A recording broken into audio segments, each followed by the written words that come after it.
Hayyoota meeqa Oromoon nama du'e hayyuu Oromoodhaaf du'e meeqa arrabsamaa jira Habibti. Ati Jeneraal Waaqoo guutuu caalteeti. Ati jaarraa abbaa gadaa caalteeti Habibti. Goota meeqa galabbatamaa arrabsamaa jira jechuu. Miidiyaa kanarratti nama goota Oromoof dhaabbate qabrii keessatti arrabsu. Anamaa arrabsaati ulamaayii caalteeti. Raayyaa abbaa mancaa Ustaaz Ibsaa akkasitti arrabsaa jira namni gara galchee jechuu. Ati isaan caalteeti no way. As bira dhugaa walii himuun bareedu tiyya.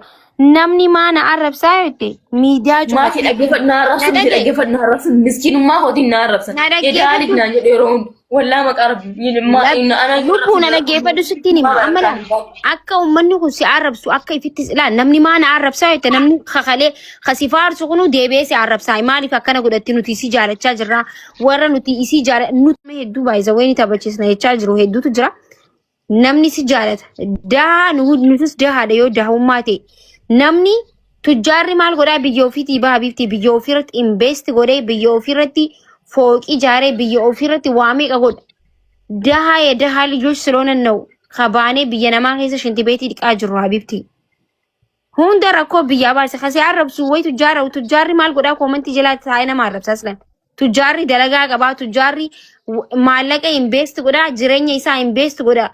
Makiinaa kamiin bitaatu isa yaachisa mana kamiin jaaraatu isti yetinyaa'u ነው ጄ enjoy godha malee quuftu jala taa'ee maaltu barreessa Habibti maakii jala taa'ee haftaamiin barreessu maaltu jira miskiinumaa kiyyaa inshallah kofoo irratti hodhisiifatee deemu koomantii jala taa'ee nama arrabsa malee haftaamiin maal godhaa nama arrabsa lubbu daa bisadbish ሊሰማሽ አይገባም because እንዳንቺው አይነት ዳ ስለሆነ Miskiin na arrabsee maal na godhe fiifu miskiina anis miskiinaaf miskiinni waan takka waliin godhu aslan. Kanaafuu sammuu keetii kana himuu qabdaati jabduu sanuu intala Oromoo keessaa intala Wallaggaa taati. Oromoo keessaa bikkitti dhalattee Wallagga sanuu. Habibti warra diina ofirraa qolatu. Warra isatti ni boona garuu galatoom garuu dhakaati fakkaatu Habibti qawween Wallaggaa keessatti dhakaadha jechuudha. Dhakaa namni akkuma qabee namarratti darbu jechuudha. So yaxayyit zamanash wannummaa asirra teessee boochuuf hin jirtu Habibti tiyya. Kana booda jabaadhu wallahi namni kana booda illuunis dhufee dhiisi namni si hin jiru hin jiru kana booda because dhiisuu qabdaa geemii kee beeksifadhu geemii kee si haa taphachiisan. Quuftu akkanan ta'in kana caala waan si hin jiru yaa obboleetii tiyya. Awwaan si jaaladhuuf qaaqa malee hangastii namarra deemeen iyyuu wallahi wabillahi. Akkasii galatoomee aboo dubbiin heddummaatti faarreetti fe'anii. Utuu si na dhagaan illee irratti dabala. Ati nama ol guddataa jiru. Namni si jala dhaabatee Oromoon ani dhufa mana kee. Osoo namni si tuqee anuu sirra lola hin beekan. Hin beekan nama lagi nama miskiina irratti lola. Komentii isaanii ilaala.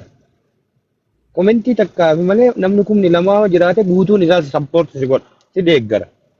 Kanarra maal barbaadda kan nama hin beekne tokkochi dhufee quuftu yoo tuqe ati booyuu qabda maanu ka si bira dhaabannee si qarqaaru kun si bira dhaabbannee yaadaan si bira sappoorti goonu maal nu goota fakkeenyaaf maakii maal goota naa maal goota Oromoo jala jiru kana maal goota Oromoo waan taateef si bira dhaabbatee rakkoo keessa turte rakkoo faamilii qabdaa mucayyoon tun xiqqoodhaa jedhee namni martuu si bira dhaabbata kan nama kanneen laaluu qabdaa barata. Dhiigala masiin kan nama ol guddataa yeroo bara Omar argite godhatu hin qabdu asirratti. Qalbiillee ni qabda smartiidha. Asumarra dhuftee waan argite godhatu osoo hin ta'in ufii keetii nama of kabachiisa. Akka itti deemtu, akka itti haasoytu, waan godhattu. Kanneen maraa sirreeffattee nama si arrabsu akka nama hin argine ilaaltee bira tarte malee waliin teettee akkanuma gad deebisaa yoo oolte namni hin arrabsamne hin jira. Ani waggaa meeqa arrabsama maatiin akka jawaari arrabsama jaalmaroo namummaan ishee ni qeeysi namni hin arrabsamne hin jira. Tiktookii sooshaal miidiyaa gubbatti nan tuqinaa. Antu kamuun qabu yoo jette akkuma maakii siin jette cufattee deemuu qabda. An dhugaa siin jedha namni si gorsu illee hin jiru kana booda. Fakkeenyaaf namatti daa'ima. Bara yeroo hundi akka jaalladhu bichitii itti himaa isuma keessa baay'ee dhufanii. Ayyee himte ati takkatti akka jaalattutti himte. Oromoon kun guutuun isaa garagara namni marti tokkoo miti marti isaatu akka takka yaadu akka ati yaaddu ati bashii Oromoo maraan jaaladhaa jette. Nama jibbitu hin dhabdu ati amma Oromoo kana keessaa yookiin gadas hin jenne wayi kasitti hin tolle. Turtee ni argita fakkeenyaaf nama siif hin taane wayii ni jira yookiin namni sunillee das hin jenne nama takkaa lama nama kuma sadii dhibba lama keessa namni dhibba lama yoo si jibbe maas god oromummaa si kenna moo sirraa mulqamoo si jiraachisa warra jala jiru keessa nama takkaa lamaaf jettee gabbaatee laayif irratti teettee akka nama rakkoo guddaa wayii si jiru miidhama guddaa wayii argitee wayiitti miidhama qaraa meeqa keessa tarte billawaan akka qabanii jettee rakkoo meeqa keessa tarte amma eega guddattee namni si jala taa'ee taaptaaf si godhee sheer si godhee koppiliinki si godhee si jala taa'ee oromoo si jala jiru kunniin maali ka si jala waan si jaalatu si bira taa'aa. Illuu kanallee itti dabaliif fooloon isii gaafa akkasitti dura rakkoo keessa seentu meeqa ture har'a meeqa ture jeen osoo namni jaalatuu baate 50 qabdi ture har'a 200 qabdi osoo namni jaalatuu baate namni fooloo maaliif godheree. Kana jedhaa bar eenyutu tiktookii biraa birante guyyaa lama. 50 qabdi ture wallahi gaafa na bira dhuftu. Namni hedduu jaalate wallahi namni akkasii jaalatamaa yeroo gabaabaa keessa harkatee hin jiru haqa walii himna wallahi laaziin. Ani timera maagi tiktookii wayii barante guyyaa lama moo sadii afur keessatti 20 wayii galtee amma beeku 50 galuun dhabu. Kanarra maal goota mee feemasii gabbaasiitii feemasii mugurdaa kana haagal warri si dura jiru guyyaa lama sadiitti 20 soddoma argamsiisu meen argamsiisu hin jiru namni fooloo nama hin godhamu jaalala kanarra maal barbaadda kabajaa kanarra maal barbaadda jala ta'anii quuftu yoo jedhan olii gad deemanii nuyi kunoo maakii iyyuu qaraanuma galatoonfatanii jaalatanii oromoo sababa keetiinuu nama meeqan nu galatoonfatanu waan si jaalataniif galatoomii jedhan galama siin gal kan fakkeenya wayitan dhufu eluu kabajisiin jedha waan ani sappoorti si goonu si bira dhaabbannu kabajii siin jedha bira qajeelaan dubbadhuu siin jedhan malee waan jibbaa keetiif miti yookaan jaalatanii si jibbanii osoo hin taane waan si jaalataniif waan si bira dhaabbanne sagalee si ta'aa jirru. Asirra baatee uummati xiqqoo boo bootte haala amma deemtu kana ana si himaa sirreeffadhu. Guddataa jirta fooloo kanaa ol guddachuu dandeetta miliyoona seenuu dandeetta oromoo sagalee ta'uu dandeetta nama akka keetiitii sagalee ta'uu dandeetta waa meeqa godhuu dandeetta waa beeksisuu dandeetta waa hojjechuu dandeetta. Arrabsinaa jedhaani. Dhagaye mee na jalaa dhagaye kanaafuu akka deemtu kana sirreeffadhu abbaan fedhe waa yoo haasiin jedhe gabbaatee wanni ati akkanatti mammaramtee fuula guurteettu akkuma duraanitti taphattu dhiisi waan nama arrabsu nama keessa jiru kana keessa. Kun jibbeetii miti namni ajandaaf waasiin jedha akkuma kun yoo komentii barreessaa oolan kun 70 jedhanii bakka wayiitti barreessa namni akkasuma warri komentii nama si jibbeetii miti kama si jaalatu kana waan kanatti hin deebiin yoo rakkoo qabaatte sitti himna siin dura maagi bilbilii maagi dubbisaadha baatee dubbisa na dubbisi rakkinna bakka jirtu yoo qabaatte rakkinna wayii yoo qabaatte nu bilbilii nu dubbisi kun oromoon biraallee asirra jiru guutee jira akka amma deemtu kanarra jijjiiramii ol guddataa harta itti fufi maagi. Laali quftu ani takkaa jechuudhaan ani laal shanyii gootaati si galee wallahi dhugaan si hima onneen tiyya onneestiin fakkaatiin gaafa namni narra dulu gabbee yaaboo na arrabsinaa rabbii hosa sodaadhaa jee hin beeku jechuudha. Andaan gisee na arrabsitan bareedaan deemaa jira natti muddaa dantaa keessan ijaan irraan kaa'inne jechuudha si galee namni hedduun nama jalaa callisuu kiyyetti na dinqisiifata waan biraa waan oromoof sagalee ta'e malee san qofa osoo hin ta'in nama jalaa bakka akkamitti dandeessee callisti.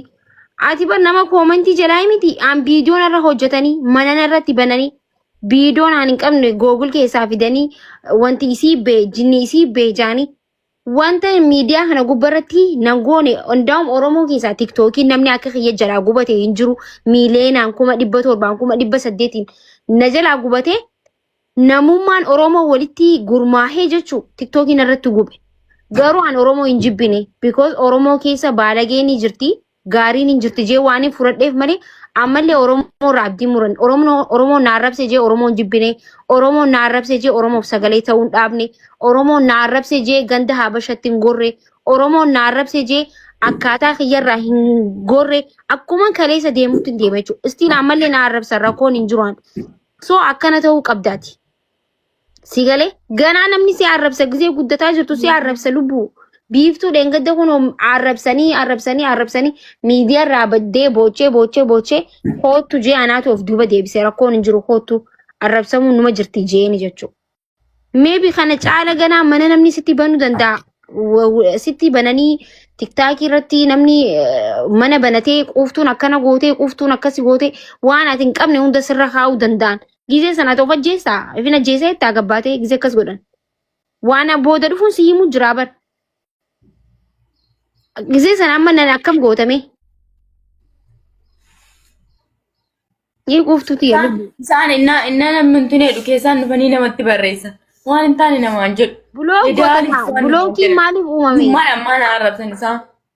Bulookii gootara keessaan dhufanii keessaan miti warri sagalee nu qabee nu arrabsu jira ka fooloo irraan xiqqaate akkana yoo si arkee ni laaltaa minishaanii si tumsiisaa kanaan jawfaatu jira yoo ati qilxib shin kaalaalkush warra naan jawu jira fuudheetiin buloo godhaan yaanta qilxib ነው የሚሰበረው ኢንሻአላህ ani inni qilxibii na cabsu ammaan nyaadhee guddadhe inni maal nyaatee guddate kana cabsuuf jeetiin buloo godhe jechuu gaafa ola garree anuu ana jee si galee ka harkan na dhaalatti na dhufe firraa dhorkee jechuu ka miidiyaan natti deeme immoo buloo godha.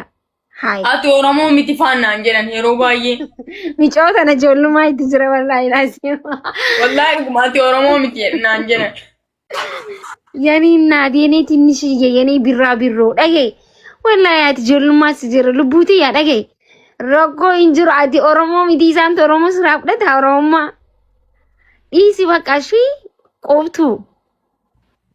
Namni gisee akkana ta'u daranuu isii aarsuufaaf arrabsan uummanni keenya ni beekanii waan takka waan namni dhiisi jeen kanarratti irratti goggogu fedha.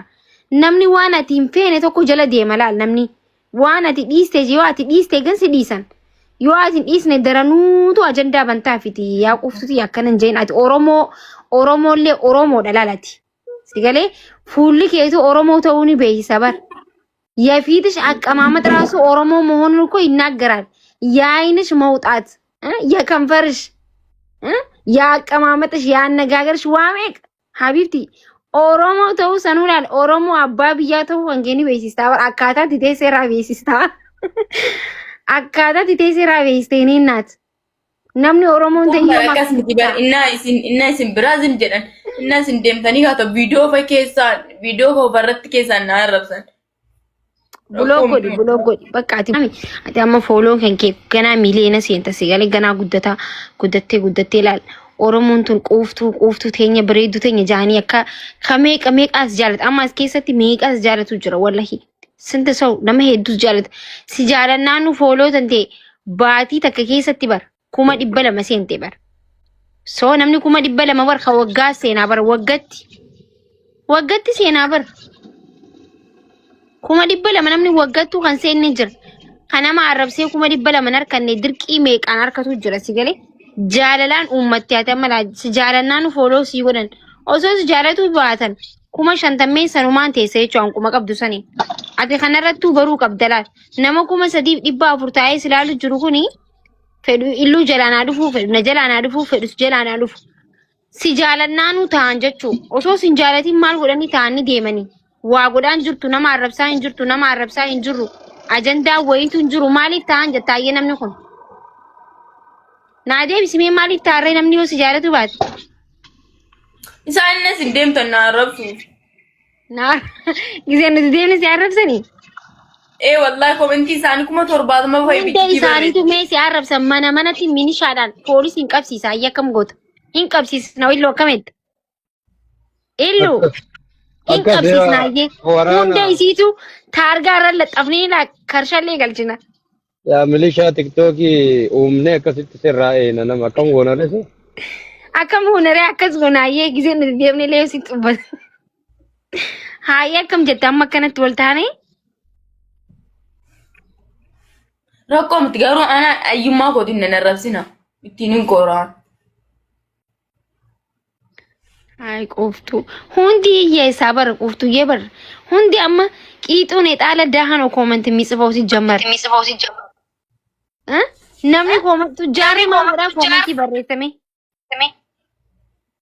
nama suudii dhufee hiyyeessa ta'e sibicha argine faannaan jedhan viidiyoon irratti dalagan akkas jedhanii. Wallahi hundi isiitu hiyyeessa hin gijiban hundi isiitu wanti hundi nu anamma anuu hiyyeessa laa yaxaalalliin dahaa ድሃ እልም ያልኩኝ ድሃ ሰው የማያቅልኝ ፈጣሪ ብቻ የሚያቅልኝ ድሃ ነኝ እኔ ራሱ ኡፈተ ከሰዶ ይፈዴ ዲማማኔ ሀቢብቲ ሉባንስቲ ማመነምኔ አለቀበኛ ነሳገር እንደኔ መላጣ ድሃ የለም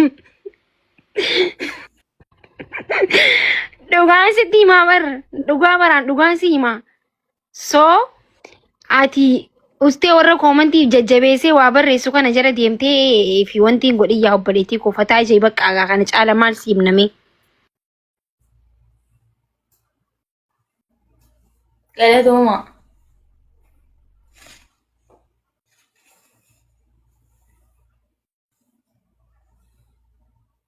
Ayyee qoftu.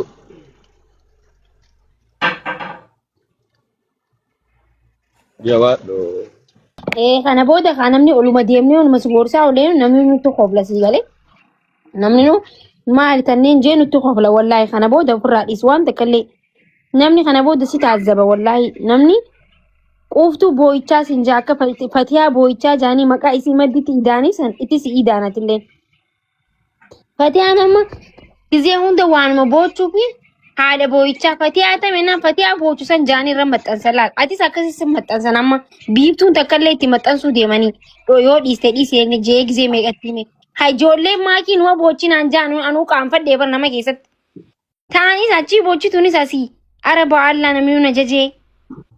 Ani waan boo'ichaa inuman qabu si jammar an boo'ee Isaan bara ofumaa nama rabsanii kaanii inni namni xiqqoo aaree boo'uu jammaru. Ani jara rabsuurra boo'uu filadhee boo'unyaan dhufanii Adiitti an gaafan boo'uu barbaade wallaahi gaccufadheen boo'a malee.